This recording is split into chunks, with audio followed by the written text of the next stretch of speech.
ఈరోజే జ్యేష్ఠ ఆదివారం, పైగా చతుర్థ తిథితో కలిసి వచ్చింది. ఎంతో పవిత్రమైన విశేషమైన రోజు ఇది. మరి ఇంతటి విశేషమైన రోజు ఈ కథను వింటే చాలు, అనారోగ్య సమస్యలు తొలగి సంపూర్ణ ఆరోగ్యం చేకూరుతుంది. మరి ఆ కథ ఏంటో ఇప్పుడు ఈ వీడియోలో తెలుసుకుందాం. విశ్వామిత్ర మహారాజు ఒకసారి సపరివారంగా అరణ్యానికి వేటకు వెళ్ళాడు. చాలాసేపు ఏకాగ్రంగా వేటాడి అలసిపోయి చివరకు వశిష్ఠుడి ఆశ్రమం చేరుకున్నాడు. మహర్షి ఆయనకు ఘనంగా స్వాగతం చెప్పి అతిథి సత్కారాలు చేశాడు. విశ్వామిత్రుడు కొంచెంసేపు సేద తీరాక, మహారాజా, మీరు మీ పరివారము బాగా అలసినట్లున్నారు, త్వరగా స్నానాధికాలు కానివ్వండి, భోజనం చేద్దురుగాని అన్నాడు వశిష్ఠుడు. మహారాజు ఆయన సేవకులు స్నానాలు పూర్తి చేసి వచ్చేసరికి రకరకాల పిండి వంటలతో విందు సిద్ధంగా ఉంది. స్వల్ప వ్యవధిలో ఇన్ని వంటకాలు ఈ మహర్షి ఎలా తయారు చేయించాడా అని విశ్వామిత్రుడు విస్తుపోయాడు. రుచికరమైన ఆ విందు భోజనం పూర్తయ్యే సమయానికి రాజుగారి విస్మయం మరింతగా పెరిగిపోయింది. తరువాత వశిష్ఠుడి దగ్గరకు వెళ్ళి విశ్వామిత్ర మహారాజు ఇలా అడిగారు: స్వామి, షడ్రసోపేతమైన ఇంత కమ్మటి విందు క్షణాల్లో ఎలా తయారు చేయించారు అని అడిగాడు. దానికి వశిష్ఠుడు చిరునవ్వు నవ్వి తన ఆశ్రమంలోని నందిని అనే కామధేనువు తను కోరినవన్నీ ఇస్తుందని తెలియచేశాడు. దీంతో విశ్వామిత్రుడికి పేరాస కలిగింది. ఆ కామధేనువును తాను సొంతం చేసుకోవాలి అనుకున్నాడు. విరాగి, నీ కామధేనువును నాకివ్వు, బదులుగా నీకు శ్రేష్టమైన 1,000 పాడి ఆవుల్ని ఇస్తాను అన్నాడు విశ్వామిత్రుడు. వశిష్ఠుడు రాజుగారి కోరికను మృదువుగా తోసిపుచ్చాడు. దీంతో విశ్వామిత్రుడికి కోపం వచ్చింది. రాజ్యంలోని సమస్త వస్తువులు, సకల సంపదలు మహారాజుకే చెందుతాయి, రాజే అన్నిటికీ అధిపతి అన్నాడు. ఇక వశిష్ఠుడు ఆ మాటను కూడా లెక్క చేయలేదు. దానితో విశ్వామిత్రుడు మండిపడి కల్లెర చేసి బలవంతంగా నందినిని తీసుకు వెళ్ళబోయాడు. వశిష్ఠుణ్ణి వదిలి వెళ్లడం ఇష్టం లేని నందిని కొమ్ములు విసురుతూ ముంగాళ్లపై భయంకరంగా నిలబడింది. దాని శరీరం నుంచి అనేక వందల మంది యోధులు బయటకు ఉరికి ఘోర యుద్ధం చేయడం మొదలుపెట్టారు. ఆ యుద్ధంలో విశ్వామిత్రుడి సైన్యం మట్టి కరిచింది. వారు ఓడిపోయారు. ఇక లాభం లేదనుకుని విశ్వామిత్రుడే స్వయంగా వశిష్ఠుడితో యుద్ధానికి తలపడ్డాడు. విశ్వామిత్రుడు గుప్పించిన బాణాలన్నీ వశిష్ఠుడిని చేరగానే పరిమళ పుష్పాలుగా మారిపోయాయి. మహర్షి తపశక్తి ముందు మహారాజు శౌర్యం, అధికారం, అంగబలం, ఆయుధబలం అన్నీ నిష్ప్రయోజనమయ్యాయి. విశ్వామిత్రుడు పూర్తిగా పరాజితుడై కిన్నుడై రాజనగరానికి తిరిగి వెళ్ళిపోయాడు. అయితే అప్పట్నుంచి ఆయనలో వశిష్ఠుడి మీద ద్వేషం పెరుగుతూనే ఉంది, కానీ లేసమైనా తగ్గలేదు. ప్రతీకారం కోసం చెయ్యని ఆలోచన, అన్వేషించని మార్గాలు లేవు. రాజు కన్నా, రాజ్యాధికారం కన్నా తపశ్శక్తి గొప్పదని, తాపసులు దైవ సమానులని మహర్షులు తలుచుకుంటే ఈ పృథ్వీ మీద సాధ్యం కానిది లేదని విశ్వామిత్రుడు తెలుసుకున్నాడు. రాజ్యాన్ని బంధువులకు అప్పగించి అరణ్యాలకు వెళ్ళి ఆశ్రమాన్ని నిర్మించుకుని దీక్షతో తపస్సు చేయడం ప్రారంభించాడు విశ్వామిత్రుడు. నిశ్చల ధ్యానంతో మహాజ్ఞానాన్ని, అద్భుత శక్తిని సంపాదించాడు. తపశ్శక్తి పెరుగుతున్న కొద్దీ వశిష్ఠుడి మీద పగ, ప్రతీకారం కూడా పెరుగుతూనే వచ్చాయి. ఇద్దరి మధ్య అగాధం ఎక్కువైపోయింది. సూర్యవంశానికి చెందిన త్రిశంకు మహారాజు శరీరంతోనే స్వర్గం చేరాలి అనుకుని వశిష్ఠుణ్ణి ఆశ్రయించాడు. కానీ వశిష్ఠుడు అది సాధ్యం కాదని త్రిశంకు మహారాజుకు తెలియచేశాడు. కానీ ఈ విషయం విశ్వామిత్రుడికి తెలిసింది. అప్పుడు విశ్వామిత్రుడు శరీరంతోనే స్వర్గం చేరుస్తానని రాజుకు హామీ ఇచ్చాడు. దానికోసం ఆయన ఒక బ్రహ్మాండమైన యాగాన్ని కూడా నిర్వహించాడు. అయితే వశిష్ఠుడు ఆజ్ఞాపించినందువల్ల మునులు ఎవరూ ఆ యాగంలో పాల్గొనలేదు. విశ్వామిత్రుడొక్కడే యాగాన్ని పూర్తి చేసి తన శక్తిని నిరూపించుకున్నాడు. అదే తపశక్తితో త్రిశంకుణ్ణి మెల్లగా శరీరంతో పైకి తీసుకెళ్లాడు. తీరా త్రిశంకుడు స్వర్గం చేరబోతూ ఉండగా మానుష మాతృడెవరో సశరీరుడై స్వర్గద్వారం దాటి వస్తున్నాడని దేవతలు గ్రహించి పరుగు పరుగున ఇంద్రుడి దగ్గరకు వెళ్లారు. ఇక ఇంద్రుడు జరిగిందంతా తెలుసుకుని కోపగించి త్రిశంకుణ్ణి కిందకు ఒక్క తోపు తొయ్యగానే అతడు తలకిందులుగా నేల మీదకు వచ్చిపడుతూ విశ్వామిత్ర రక్షించు, విశ్వామిత్ర రక్షించు అని బిగ్గరగా ఆర్తనాదాలు చేశాడు. విశ్వామిత్రుడు ఆ కేకలు విని ఆకాశం నుంచి కిందకు తలకిందులుగా వస్తున్న త్రిశంకుణ్ణి మంత్రశక్తితో అలాగే నిలిపి ఉంచి అతని కోసం మరో స్వర్గాన్ని సృష్టించాడు. కొత్తగా నెలకొల్పిన స్వర్గం కోసం విశ్వామిత్రుడు మరో ఇంద్రుణ్ణి దేవతలను సృష్టించబోయాడు. దాంతో దేవతలు భయపడిపోయి సమాంతర దేవతలను సృష్టించవద్దని విశ్వామిత్రుణ్ణి అర్థించవలసిందిగా ఇంద్రుణ్ణి కోరారు. ఇక ఇంద్రుడు విశ్వామిత్రుడి దగ్గరకు వెళ్ళి త్రిశంకుడికి తన స్వర్గంలోనే స్థానం కల్పిస్తానని మాట ఇచ్చిన మీదట విశ్వామిత్రుడు ఆ ప్రయత్నాన్ని విరమించుకున్నాడు. ఇంద్రుడు తక్షణమే బంగారు విమానాన్ని తీసుకువచ్చి త్రిశంకుడిని స్వర్గానికి తీసుకువెళ్ళాడు. ఎంతో విశేషమైన ఈ కథను విన్నవారికి సకల శుభాలు కలుగుతాయి. వశిష్ఠ మహాముని తన శిష్యులకు ఒక పురాణ కథను ఇలా చెప్తున్నాడు. పాండవులు వనవాసంలో ఉన్న సమయం. ఆ సమయంలో శివపూజ చేయడానికి పాండవులకు ఎక్కడా కూడా లింగం కనిపించదు. దీంతో ఏం చెయ్యాలని ద్రౌపది ఆలోచిస్తున్న సమయంలో శ్రీకృష్ణుడు ద్రౌపదికి కొన్ని విషయాలు చెప్తాడు. పాండవులు చేసిన కొన్ని తప్పుల వల్ల ఇలా అరణ్యవాసం రావాల్సి వచ్చిందని, ఉసిరి చెట్టు కింద దీపాలు వెలిగించడం వల్ల ఆ దోషం తొలగిపోతుందని శ్రీకృష్ణుడు ద్రౌపదికి తెలియచేశాడు. అప్పుడు ద్రౌపది ఉసిరి చెట్టు కింద ఉసిరికాయలో పైపొర తీసేసి అందులో ఆవు నెయ్యి వేసి దీపం వెలిగిస్తుంది. ఆ దీపాన్ని వెలిగించి మహాశివుణ్ణి పూజించడం వల్ల పాండవులు యుద్ధంలో గెలిచారని పురాణాలు చెబుతున్నాయి. పూర్వం ఒకసారి పాండవుల్లో పెద్దవాడైన ధర్మరాజు భీష్ముడితో ఇలా పలికాడు. పితామహ, పూజించడానికి నమస్కారం చేయడానికి అర్హులు ఎవరు? ఎవరికి ఆనందం కలిగిస్తే మానవులకు శుభాలు కలుగుతాయి, ఎవరికి హాని కలిగిస్తే మానవులకు హాని అశుభాలు కలుగుతాయి అని అడిగాడు. దానికి భీష్ముడు ఇలా చెప్పాడు.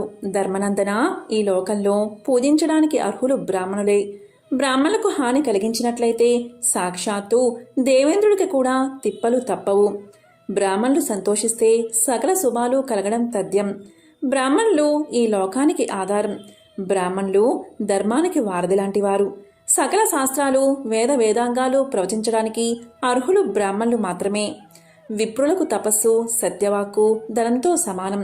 బ్రాహ్మణులకు ఒక్క పూట భోజనం పెట్టినవాడి పాపాలు పటాపంచలు అవుతాయి. దేవతలకు కూడా దేవతలు బ్రాహ్మణులు బ్రాహ్మణులే. బ్రాహ్మణుడు బాలుడైనా పూజనీయుడే. ఇక వృద్ధ బ్రాహ్మణుడి విషయం చెప్పేది కాదు అని భీష్ముడు ఇలా చెప్పాడు. మరి ధర్మరాజు, పితామహ, బ్రాహ్మణుల గురించి ఇంత గొప్పగా చెప్పావు కదా, బ్రాహ్మణులు పూజించిన వారికి కలిగే శుభాలు ఏమిటి? వారిని ఇంతగా పూజించడానికి బ్రాహ్మణుల్లో ఉన్న విశిష్ట గుణాలు ఏమిటి అని అడిగాడు. దానికి భీష్ముడు ఇలా సమాధానం చెప్పాడు. ధర్మనందన, నీ సందేహానికి సమాధానంగా పవనార్జున సంవాదం వినిపిస్తాను. కార్తవీర్యార్జునుడు 1000 చేతులు కలిగిన మహావీరుడు. అతడు తనకు కలిగిన బలగర్వం వల్ల ఈ ముల్లోకాలలో నాకు సాటి బలవంతుడు లేడు అని బిగ్గరగా పలికాడు. అది విన్న ఒక భూతం బదులుగా, ఓ రాజా, నీవిలా పలకకూడదు. లోకాల కన్నా భూసురులైన బ్రాహ్మణులు అధికులని నీకు తెలియదా అని పలికింది.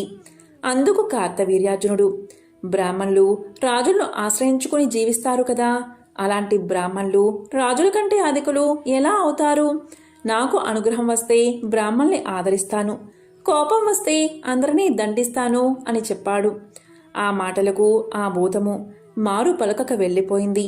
ఆ సమయంలో వాయుదేవుడు, ఓ రాజా, నీవు బ్రాహ్మణులను రక్షిస్తున్నానని అనుకుంటున్నావు, కానీ ఆ బ్రాహ్మణుల రక్షణలోనే నీవు ప్రజలను రక్షిస్తున్నావని తెలుసుకో. ముల్లోకాలలో పూజనీయులు బ్రాహ్మణులే. అహల్యను కోరిన ఇంద్రుడు గౌతమముని శాపం పొందలేదా? అగస్త్యుడు సముద్రాన్ని ఔపోసన పట్టలేదా? భృగు మహర్షి అగ్నిదేవుణ్ణి శపించలేదా అన్నాడు.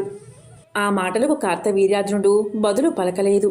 అప్పుడు వాయుదేవుడు తిరిగి కార్తవీర్యార్జునితో, ఓ మహారాజా, నీకు ఒక కథ చెప్తాను విను. పూర్వం అంగిరస వంశంలో జన్మించిన ఉచద్యుడు చంద్రుడి కుమార్తెను కోరగా చంద్రుడు తన కుమార్తెను ఉచద్యుడికిచ్చి వివాహం చేశాడు.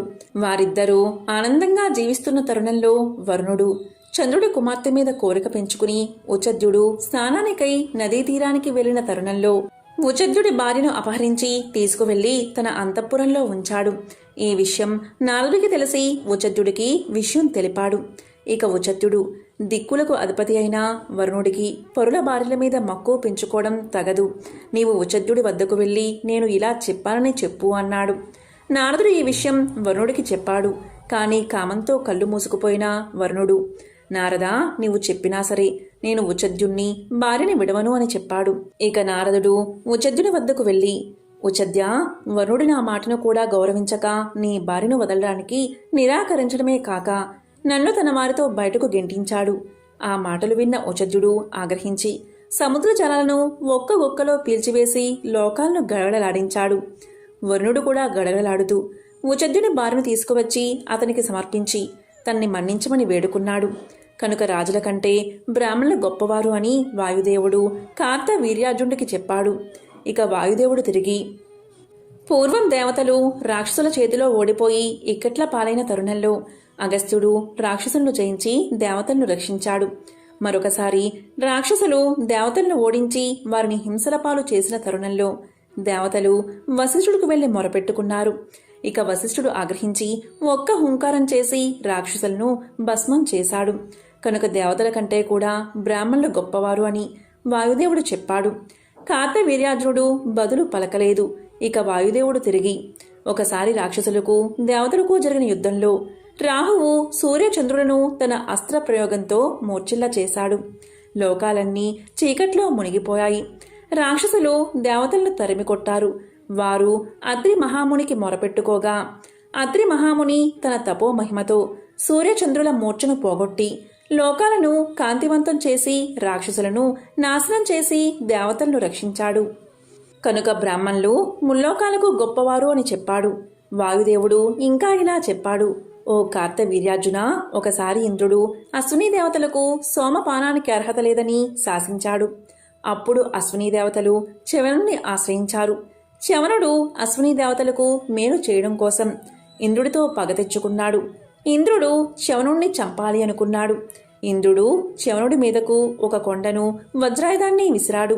చ్యవనుడు వాటిని తిప్పి కొట్టేసి మధుడు అనే రాక్షసుని సృష్టించి వారి మీదకు పంపాడు. మధుడు దేవతలను దేవేంద్రుడితో సహా మింగేశాడు. అప్పుడు వారంతా చ్యవనుణ్ణి ప్రార్థించి తమ సస్వరూపాలను తిరిగి పొందారు. ఇంద్రుడు దేవతలతో సహా చ్యవనుడికి ప్రణామం చేసి తమను మన్నించమని కోరాడు. చ్యవనుడు ఇంద్రుణ్ణి అశ్విని దేవతలకు సోమపానార్హత కలిగించమని కోరాడు. ఇంద్రుడు దేవతలకు సోమపానార్హత కలిగించాడు. చ్యవనుడు బ్రాహ్మణుడైన దేవేంద్రుడి కంటే గొప్పవాడని అనిపించుకున్నాడు కదా అన్నాడు. ఇంత చెప్పినా కార్తవీర్యార్జునుడు అంగీకరించక మౌనం వహించాడు. అప్పుడు వాయుదేవుడు తిరిగి, మహారాజా, అంతెందుకు, నీ గురువు బ్రాహ్మణుడు అయినా దత్తాత్రేయుడి మహిమ వల్లే కదా నీవింత గొప్పవాడివి అయి ఇంతటి మహాబలపరాక్రమాలు సంపాదించి రాజుల్లో మాణిక్యంలా వెలుగుతున్నావు. నీవే కాదు, మానవులు దేవతలు కూడా బ్రాహ్మణుల మహిమ వల్లే మనుగడ సాగిస్తున్నారు. కనుక నీవు కూడా బ్రాహ్మణుల మహిమను గుర్తించి వారిని పూజించి సౌఖ్యం పొందు అన్నాడు. ఇక కార్తవీర్యార్జునుడి గర్వం అంతటితో అణిగిపోయి బ్రాహ్మణుల గొప్పతనం అంగీకరించి బ్రాహ్మణుల్ని పూజించి సుఖాన్ని పొందాడు. కనుక ఓ ధర్మరాజా, నీవు కూడా బ్రాహ్మణులు పూజించి సౌఖ్యాన్ని పొందు అన్నాడు భీష్ముడు. ఎంతో పవిత్రమైన విశేషమైన ఈ కథను విన్నవారికి సకల శుభాలు కలుగుతాయి. అన్నం ముట్టని ఆదివారాల నోము గురించి ఇప్పుడు విందాం. ప్రాచీన కాలం నాటి మాట. ఆ కాలాన ఒక బ్రాహ్మణుడు ఉండేవాడు. ఆయనకు 2 కుమార్తెలు, 7 కుమారులు, మొత్తం 9 సంతానం. వారందరిలో చిన్నది శృంగారవతి. తండ్రి అందరికీ వివాహం చేసి ఆమెకు కూడా తగిన వరుణ్ణి వెతికి వివాహం చేశాడు. మంచి ముహూర్తాన ఆమెను కాపురానికి పంపాడు. శృంగారవతి భర్తతో చక్కగా కాపురం చేసుకుంటుంది. కాలం ఇలా గడుస్తూ ఉంది. ఒకనాడు ఆమె తండ్రి కుమార్తెను చూడవచ్చాడు.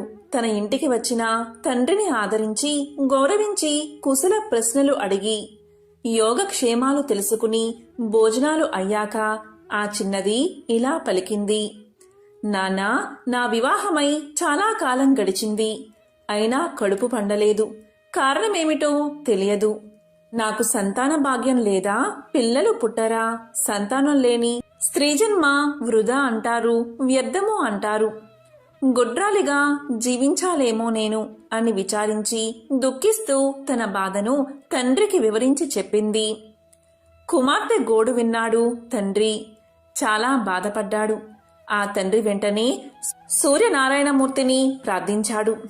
దీంతో ప్రసన్నుడైన ఆ సూర్య భగవానుడు ప్రత్యక్షం కాగా అతనికి నమస్కారం చేసి వినయంగా తన కుమార్తె విషయం వివరంగా చెప్పాడు.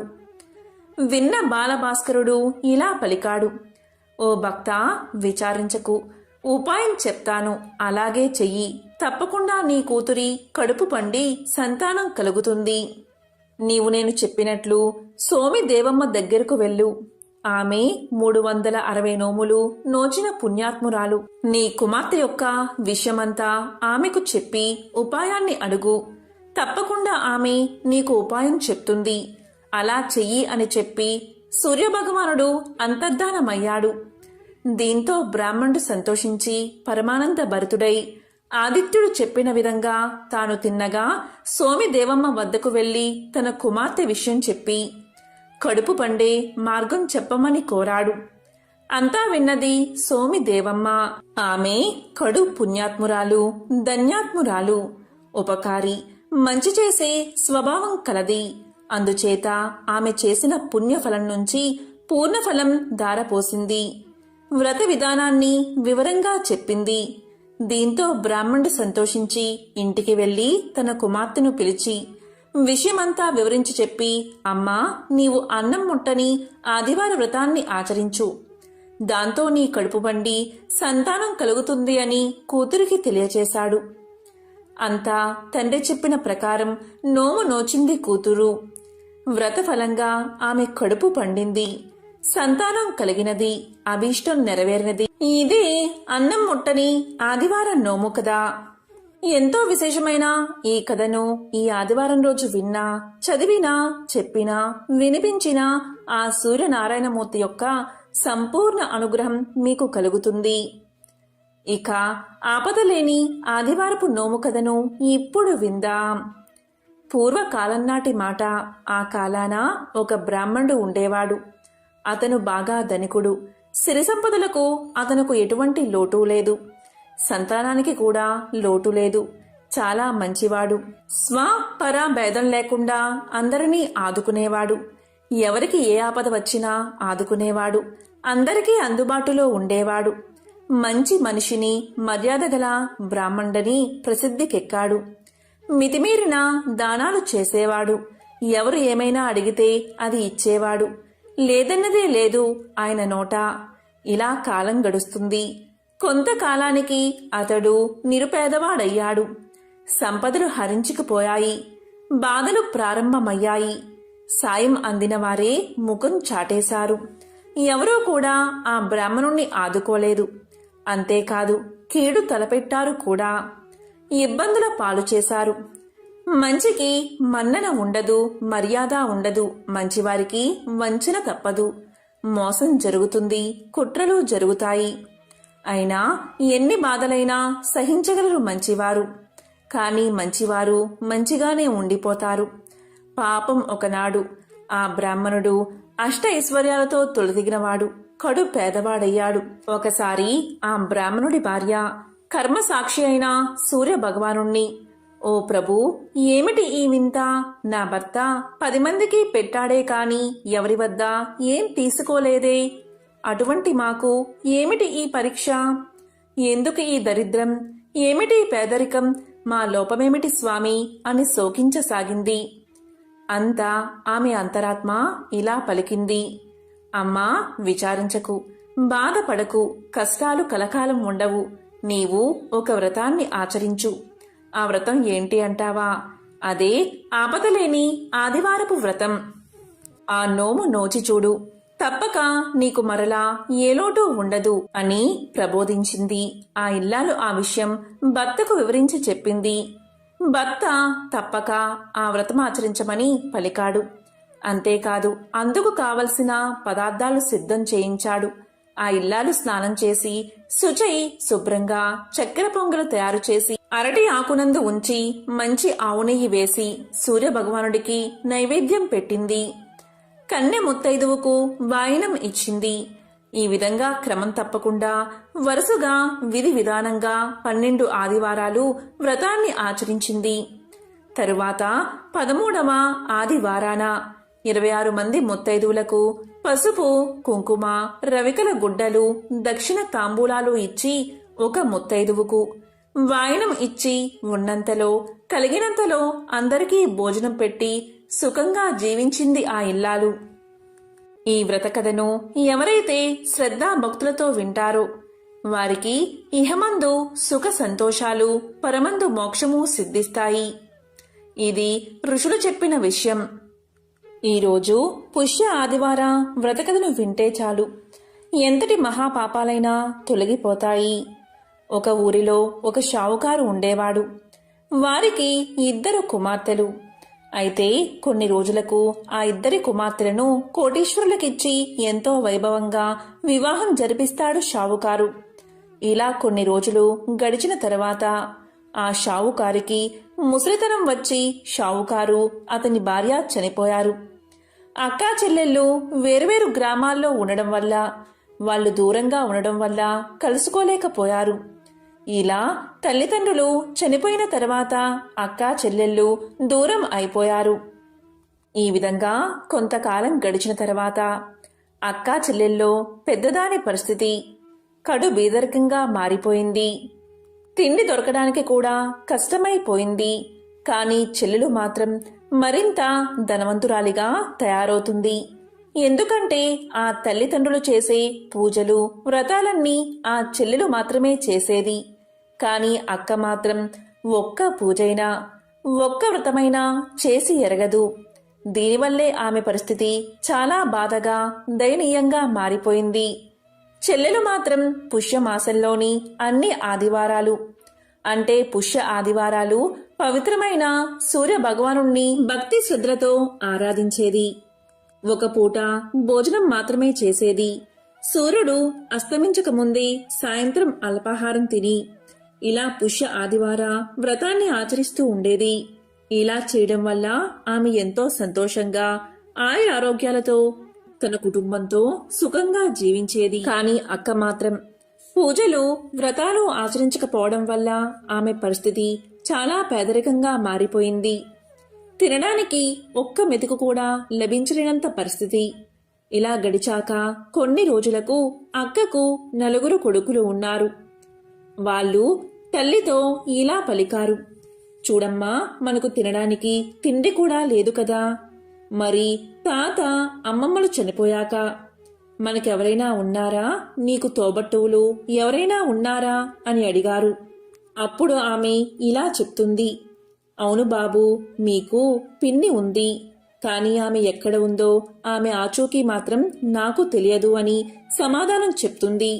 దానికి పిల్లలు ఇలా పలుకుతారు, సరే అమ్మా, మేము పిన్ని ఆచూకీ కనుక్కుని పిన్నిని సహాయమర్థించి ఏదైనా కొంత ధనాన్ని తీసుకువస్తాం అని పలికారు. అప్పుడు ఆ కుమారుల్లో మొదటివాడు మొదటి ఆదివారం రోజు వాళ్ళ పిన్నిని వెతుక్కుంటూ బయలుదేరాడు. ఇలా వెళ్ళగా వెళ్ళగా కొన్ని రోజులకు అతనికి వాళ్ళ పిన్ని ఆచూకీ తెలుస్తుంది. అప్పుడు ఆ పిల్లవాడు పిన్ని దగ్గరకు చేరుకుని ఇలా పలుకుతాడు, చిన్నమ్మ, మా పరిస్థితి చాలా దారుణంగా ఉంది. కటిక పేదరికాన్ని అనుభవిస్తున్నాం.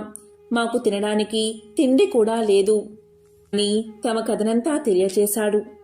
ఇక వెంటనే ఆమె బాబును దగ్గరకు తీసుకుని అతనికి స్నానం చేయించి, కొత్త బట్టలు వేసి, కడుపు నిండా భోజనం పెట్టి, ఒక గుమ్మడికాయ తొలిపించి దాంట్లో నిండుగా వజ్రాలు, బంగారం నిండుగా నింపి ఆ పిల్లవాడికి ఇచ్చి ఇలా చెప్తుంది, చూడు బాబు, దీన్ని తీసుకువెళ్ళి మీ అమ్మకు ఇవ్వు.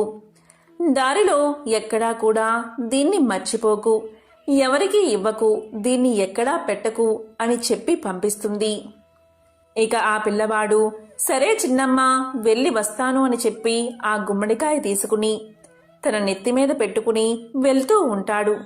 కొంత దూరం చేరుకున్నాక ఆ పిల్లవాడికి దాహం వేస్తుంది. ఇటు అటు చూడగా ఒక బావి కనిపిస్తుంది.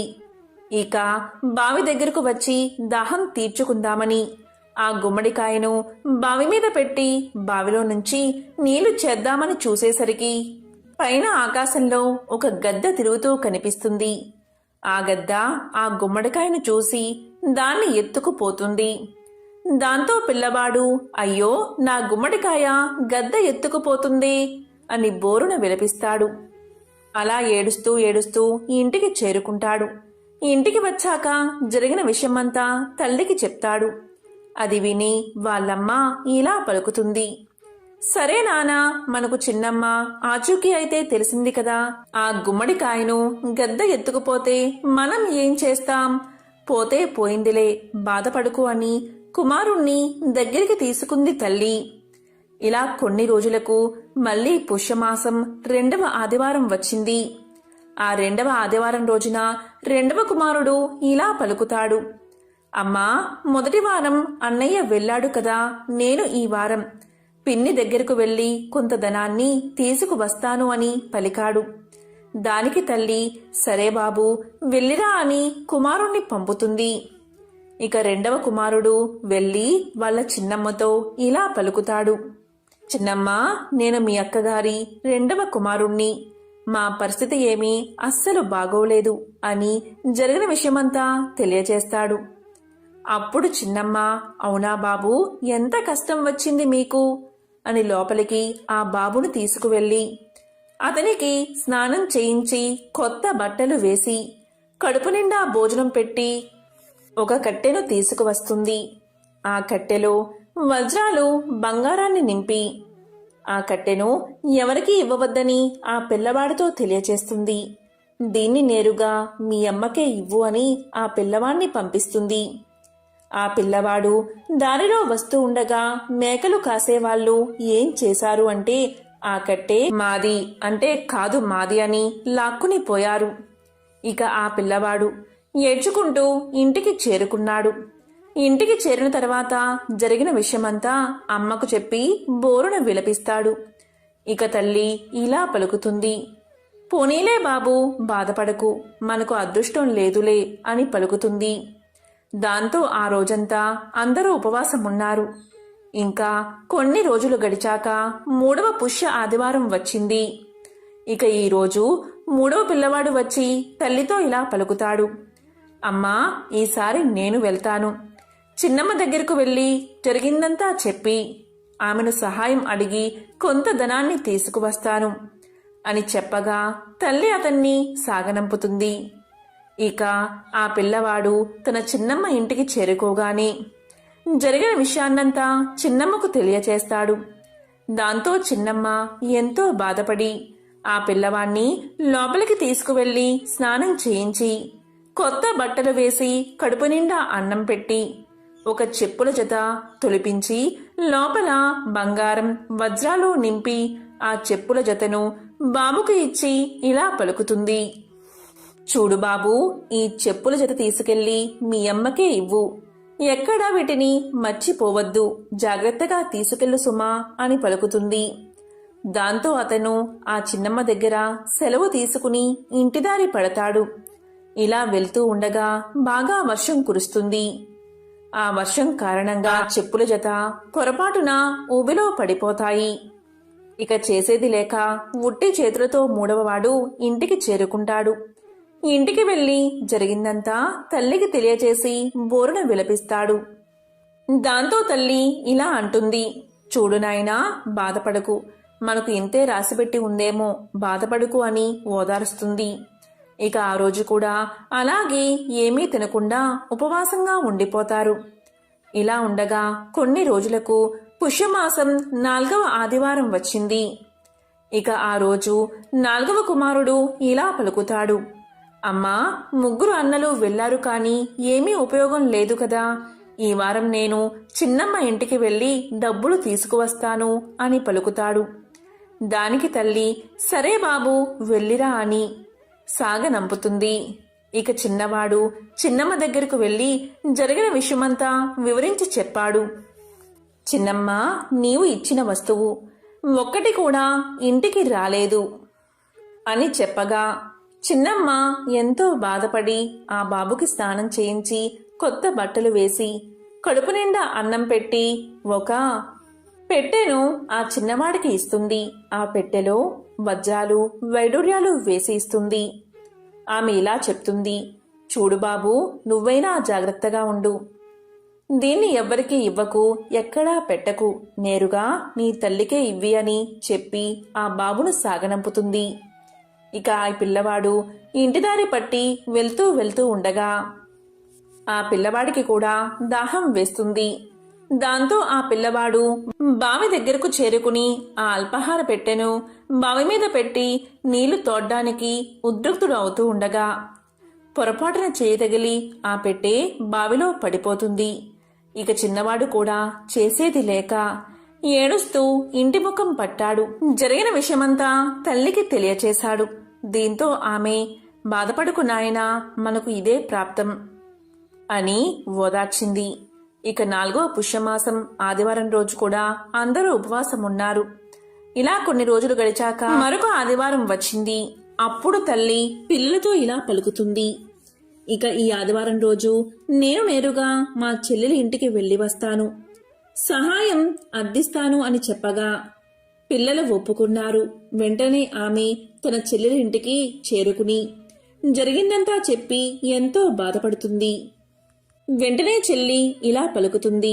అక్క, ఏడవకు. నీవు అమ్మానాన్నలు చెప్పిన విధంగా పుష్య ఆదివార వ్రతాన్ని ఆచరించడం లేదా అని అడగగా దానికి అక్క లేదు, ఆచరించడం లేదు, మర్చిపోయాను అని సమాధానం చెప్తుంది. దాంతో చెల్లి, అయ్యో ఎంత పని చేశావో అక్క, ఇవన్నీ చేస్తేనే కదా ధనవృద్ధి కలిగేది, ఆయురారోగ్యాలు కలిగేది. నేను పుష్యమాస ఆదివార వ్రతం చేయడం వల్లే నాకు ఈ భోగభాగ్యాలు వచ్చాయి, నేను ఆరోగ్యంగా ఉన్నాను అని చెప్పగా అక్క తప్పకుండా చేస్తానని మాట ఇస్తుంది. దీంతో చెల్లి అక్కను ఇంట్లోకి తీసుకువెళ్తుంది. అక్క కూడా స్నానం చేసి కొత్త బట్టలు వేసుకుని కడుపు నిండా భోజనం చేసి ఇలా అంటుంది. ఇక నేను వెళ్తాను చెల్లి. ఇక నుంచి పుష్య ఆదివారం రోజు సూర్య భగవానుణ్ణి పూజించి ఆయన అనుగ్రహం పొందుతాను అని అక్కడి నుంచి వస్తూ ఉంటుంది. ఆ మాట అనగానే ఆ సూర్య భగవానుడి ఆశీస్సులు ఆమెకు కలిగాయి. ఇక చెల్లెలు అక్కకు కొంత ధనాన్ని వజ్రాల్లో ఇస్తుంది. అక్క అక్కడి నుంచి ఇంటికి వస్తూ ఉంటే పైనుంచి గెద్ద గుమ్మడికాయను పడేస్తుంది. అయ్యో, ఇది నా కొడుకు పోగొట్టుకున్న గుమ్మడికాయే అని చెప్పి దాన్ని తీసుకుంటుంది. ఇలా కొంత దూరం నడిచాక దారిలో మేకలు కాసేవారు ఇలా పలుకుతారు. చూడు తల్లి, ఈ కట్టె మాది కానే కాదు, ఈ కట్టెను మీరే తీసుకోండి అని ఆ కట్టెను ఇచ్చేస్తారు. మరి కొంత దూరం వెళ్ళగా అక్కడ చెప్పుల జత కనిపిస్తుంది. ఆ చెప్పులు కూడా తీసుకుని ఆమె నడుస్తూ ఉంటుంది. ఇక దారిలో బావి దగ్గర నీళ్లు బాగా పైకి వచ్చి అల్పాహారపు పెట్టే పైకి తేలుతుంది. ఇక దాన్ని కూడా తీసుకుని ఆమె ఇంటికి చేరుకుంటుంది. ఇంటికి వచ్చి అన్నీ తెరిచి చూడగా అన్నిటిలో కూడా వజ్రాలు వైడూర్యాలు ఉంటాయి. అవన్నీ తీసుకుని వారు మంచి ఇల్లు కట్టుకుని నిత్యము ఆ సూర్య భగవానుణ్ణి పూజిస్తూ అందరూ సంతోషంగా జీవించారు, భోగభాగ్యాలతో వర్ధిల్లారు. ఎవరైతే ఈ వ్రతకథను వింటారో లేక చదువుతారో వారికి సంపూర్ణ ఆయురారోగ్యాలు కలుగుతాయి, సకల శుభాలు కలుగుతాయి. ఎవరైతే ఈ కథను వింటారో అటువంటి వారికి అనారోగ్య సమస్యలు తొలగి సంపూర్ణ ఆరోగ్యం చేకూరుతుంది. మరి ఆ కథ ఏంటో ఇప్పుడు తెలుసుకుందాం. పూర్వకాలంలో రాజు కూతురు, ప్రధాని కూతురు తరగని సూర్య భగవానుడి నోము పట్టారు. ప్రధాని కూతురు సంవత్సరం పొడుగునా ప్రతి ఆదివారం తరిగిన కూర తినకుండా ఉంటూ భక్తి శ్రద్ధలతో 13 కొబ్బరికాయలు, 13 రూపాయలు చీరా జాకెట్టు ముత్తైదులకు వాయనం ఇచ్చేది. అందువల్ల ఆమెకు ఇంటిలో ధనధాన్యాలతో తులతూగుతూ ఉండేది. ఇక రాజుకూతురు తరిగినంత మాత్రాన ఏమవుతుందిలే అని ఏడాది పొడవునా కూరలు తరుగుతూ తరిగినవే తింటూ నోము పట్టింది. భక్తి లేక నియమాలు లేక నోమును ఆచరించింది. అందువల్ల రాజు కూతురుకు పుట్టిన పిల్లలందరూ చనిపోయారు. అంతేకాదు రాజు కూతురు, ప్రధాని కూతురు అష్ట ఐశ్వర్యాలతో ఉండడం చూడలేకపోయింది. దీంతో రాజు కూతురు ఏం చేసింది అంటే ఒకరోజు ప్రధాని కూతురు పిల్లలందరినీ తన ఇంటికి రప్పించి వారి కళ్ళన్నీ కోసి పెట్టెలో పెట్టి ప్రధాని కూతురు ఇంటికి పంపించింది. ఇక్కడ రాజకూతురు ఇంత క్రూరమైన పని చెయ్యగా పార్వతీదేవి ప్రధాని కూతురు ఇంట్లో సరిగ్గా ఆమె పిల్లలందరూ ఉన్నారు. అలాంటి వారిని ఉంచి వెళ్ళింది పార్వతీదేవి. రాజు కూతురు పంపిన పెట్టె ప్రధాన కూతురింటికి వచ్చి దాన్ని తీసి అందులో చూడగా తన పిల్లలు ఆడుతూ పాడుతూ బయటకు వచ్చారు. ఇక పార్వతీదేవి ఇచ్చిన పిల్లల్ని చూసుకుని ప్రధాని కూతురు ఎంతో సంతోషించింది. ఇక రాజు కూతురు ప్రధాని కూతురు ఇంట్లో ఏం జరుగుతుందో తెలుసుకోవాలని తన దాసీని పంపించింది. దాసి అక్కడికి వెళ్లి వచ్చి ఇలా పలికింది. అమ్మా, ప్రధాని కూతురు గంపెడు పిల్లలతో హాయిగా ఉంది అని చెప్పింది. అది విన్నా రాజకుమార్తె ఎంతో బాధపడింది. పార్వతీదేవి గురించి తపస్సు చేసింది. అప్పుడు పార్వతీదేవి ప్రత్యక్షమై ఇలా పలికింది. రాజకుమారి, నీవు నోము నియమాన్ని తప్పావు, అందుకే ఇలా ఉన్నావు. భక్తి శ్రద్ధలతో ఇప్పుడు నోమును ఆచరించు అని తెలియజేసింది. అప్పుడు ఆ రాజకుమార్తె ఆ సంవత్సరం 5 కేజీల బియ్యం, అదేవిధంగా చలిమిడి, పసుపు, కుంకుమ 5 ముత్తైదువులకు వాయనమిచ్చి అక్షింతులు తలపై వేసుకుంది. ఆ వ్రతాన్ని చేయగా రాజకుమార్తె ధన ధాన్యాది బిడ్డలతో హాయిగా జీవితం సాగించింది. ఎవరైతే ఈ నోము కథను వింటారో లేక చదువుతారో వారి జన్మల పాపాలు తొలగి 1,000,000 జన్మల పుణ్యం వస్తుంది. ఆ సూర్యనారాయణమూర్తి యొక్క సంపూర్ణ అనుగ్రహం కలుగుతుంది. ఓం భాస్కరాయ నమః.